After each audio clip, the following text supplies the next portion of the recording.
There are mainstream media outlets that genuinely believe this is the future for Democrats. Could this 20-year-old be one of the Democrats' bro whisperers? And they call this guy the bro whisperer. Dean Withers argues online with right-wing stars like Charlie Kirk and Ben Shapiro. His goal to reach their young male followers. Yeah, so I think it is an absolute joke. It is an absolute joke to believe that this guy is going to influence young men to vote for Democrats. But you really got me. Get the fuck just for this. get the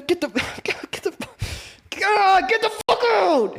You look at the old footage of Dean Withers, what he was doing before this. While you guys are at home sitting on your asses, I just took a private jet out to LA with $1 million. And this rental passenger seats in a Coach duffel bag. Couple grand in the lap. I'm about to go drop it at Louis Vuitton. Living my dream life. What are you doing? Nothing. So it looks like this just didn't work out, so he switched lanes. So he's clearly willing to do whatever he needs to do and act however he needs to act. So how real is this? It's the vibe, it's the cockiness, the certainty. I've encountered this personality type a few times in my life. It's easy to spot. So you're kind of popular in like those Groyper circles on Twitter. I'm figuring. Some of them follow me, yes. Some Jews also follow me. I'm actually like not gonna allow you to talk about Jewish people. I'm not even joking. If you say anything about Jewish people, I'm gonna kick you. Like I'm not even joking. I wasn't planning to. They need the perception of control. If you say the word Jew, if you say the word Jewish, if you say Okay, it, I'm gonna kick you from the street. I'm being so serious, by the way. But Okay, I won't. anyways, It is more important that they are perceived to be in control than to actually be in control. It's like that line in Game of Thrones. I am the king! Any man who must say, I am the king, is no true king. And Joffrey's kind of a prime example of this archetype. God, the amount of times that I've asked you to respect me and respect my anxiety pin. Yet it usually revolves around the word respect. If they perceive that you are not respecting them, they will, and yet they will do this to other people, no problem. It's the illusion of respect is what they care about. Right? He had some emotional issues, and it really came out on a live stream that is now going viral when he ended up engaging in a legendary crash out meltdown. I'm sorry that I have anxiety. Okay, and honestly, yeah, it is kind of the fault of people like you that want to come up here and bully and berate me over something that I don't do. Okay? So cut the shit. It's not a vape. All right? It's an anxiety pin. And It is a vape. It's just non-nicotine. Usually it's not like you're vaping Valium or anything. God, the amount of times that I've asked you to respect me and respect my anxiety pin is at this point getting ridiculous, Cody. So please. Justified crash out? For the final and for the billionth time, will you please just respect the fact that it's not a vape and that it's an anxiety pin? Yeah, if you encounter this, just remove yourself from that person. There's no reasoning with people like this. What flavor is your vape? Yo, you really got me. Get the fuck. Just framed for this. get the fuck out. Get him out. I hate women. And then what happens after the crash out inevitably is they retract. So they won't apologize, but they won't act like they did anything wrong, but they're trying to fix what just happened.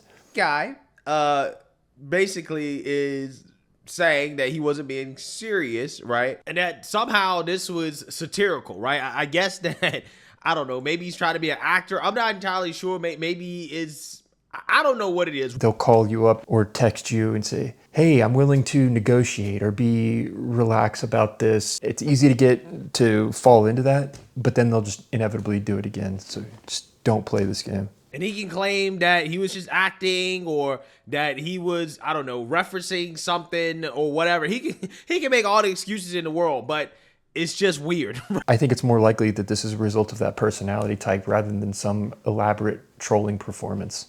And it's always these guys that they're either a little overweight or they're just not, so they're already insecure around their physical appearance. The moment that they feel like that line has been crossed or embarrass them in some way, they will react and overcompensate.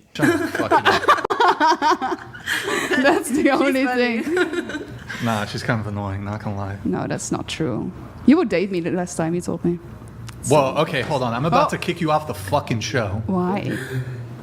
You think I would fucking date you? Don't fucking try to slander my name like that. It causes everyone in the proximity secondhand embarrassment.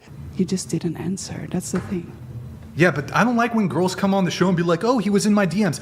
No, I didn't say you were in my DMs. I didn't say you text me. I didn't say any of that. Yeah, but don't play this fucking game of like, don't falsely accuse me of shit that's not fucking true. But I didn't say that you messaged me or anything. Huh? Did What? I say that you messaged me or talked to me or anything? What did you say? I said, oh, you would date me, right? When did I say that? It was a joke because you It didn't seem answer like the a question. It didn't seem like a joke. Because it's so odd and strange. It's not a natural progression that you usually see, which is why we're seeing this go viral, because it stands out so much. It's a flip. An emotional switch just flips. But I'm telling you, it was a joke. I didn't tell you messaged me or anything. I didn't do anything of that.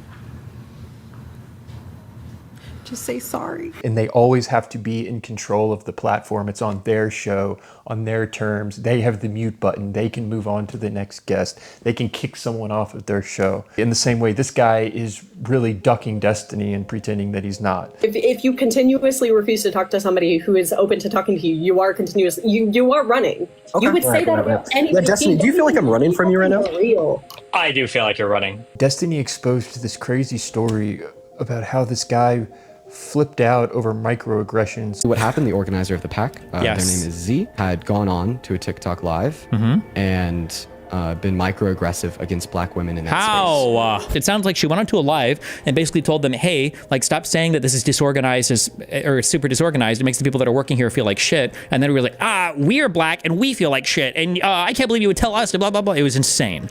But holy shit. This is insane and unhinged and disgusting. Just the other day, he went on stream with Destiny. I should, wait, ran or running, right? Because the preface of the question that I asked was like specifically in relation to this live and the fact that I don't feel as if I'm running from you. And he talks to Destiny about, I'm not ducking you. He won't debate him right there because he has to go eat his pizza. You are running from Destiny. You went on live saying you wouldn't debate him. Yeah, I said on live a while ago that I won't have a conversation with him. However, your comments that you made on the stream was in reference to the fact that I was in this stream and you're acting as if I was running from him right now today, when in all reality, I'm just trying to eat dinner with my girlfriend. But then he sits there and talks for 45 minutes. You've spent how much time on this panel now? It's like, I thought you had to eat your pizza, but... So regardless of what you were doing, if you would have been sitting at home playing Fortnite on your fucking couch, you still would say, I will not debate Destiny even though I'm not busy right now. Oh, okay. So you're basically saying that the reason that I was running wasn't because I was busy, but it's rather because if I wasn't busy, well, then I wouldn't have talked to him. And I'll just say the same thing that Destiny said a little bit ago. My grandma didn't have legs and had wheels instead. She would have been a bicycle. So then I come up here, I turn on my camera, I show you my pizza, and I was like, no, I'm not running. I'm just eating my pizza. Then I was gonna drop after that. Next thing I know, the pizza's gone. All the bags are packed, even though I just spent a decent. I think you should just kill us on the spot for that. I think we should just all run live on the spot for that. And the next thing I know, I'm already on this live for like another fucking like 30, 40 minutes. Even though like I tried to set like 3 red lines saying I'll answer this one last question, then I'm gonna go. So Dean, let's just make a truce and you can move on.